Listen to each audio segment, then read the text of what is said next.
Welcome to this episode of your Morning Boost, brought to you by AWB Education.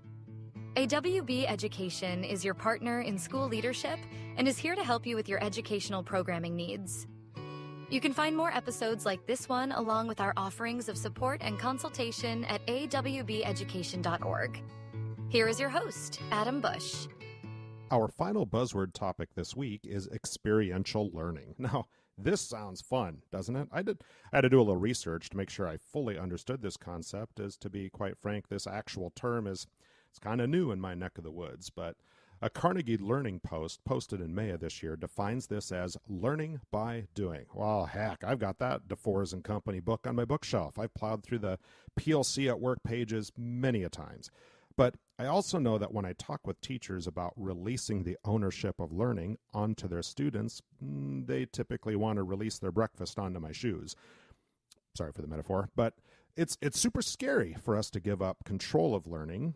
So to find the way to wade those waters while still feeling comfortable with the tide is super, super important. Putting a heavy emphasis on student engagement and hands-on, task-oriented learning opportunities certainly builds upon the problem-solving skills of our learners.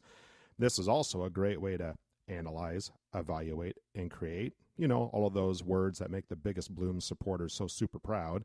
But it also comes with a lot of well-established routines and expectations in the learning environment to be ultimately successful. So this sounds so good. How do I lead my team into what could be uncharted waters for some of my staff? Well, it starts with that trust of culture and vulnerability. Probably two words we could have talked about this week, but it also takes that ability to allow teachers the chance to take a risk on this type of learning. It's about giving up control, and that is so hard for a lot of us to do. It is safe when I have control of everything. When I turn this over to students, it could come crashing down. You're right, it could, but that's okay. We have to learn from it. Take the time to laugh about it sometimes too, and then move on.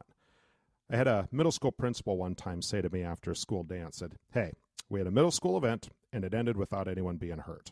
I don't care what happened, that's a success." She was right. Even in failure, we learn, and sometimes we have so much control over learning that students can't fail without working extremely hard to get out of the straight line we've created to actually fail. Getting it wrong is learning. We have to give them the chance. The same thing applies to our teaching staff. They have to be allowed to fail. That's okay. That's how we get better. Hate to tell everyone, we are already failing. If we think we have this all figured out, we probably need to think again. Maybe we need a little experimental learning on our end too. It just takes the knowledge that it is okay to try something new and see how it goes. Maybe it'll be the next greatest thing. Maybe it'll be the ticket to traveling across the world and sharing your story. Maybe it'll be the ticket that finally gets that student in the back of the room that always has their earbuds in to finally see their future and a way to get there. Maybe. Just maybe. Thanks for listening today. This has been your Morning Boost brought to you by AWB Education. Find us at awbeducation.org to find out how we can help you with your educational programming needs. If you enjoyed this episode, please take a quick minute to leave a rating and review to help us reach even more people. Otherwise, enjoy the workday, lead with your heart, and we will see you next time.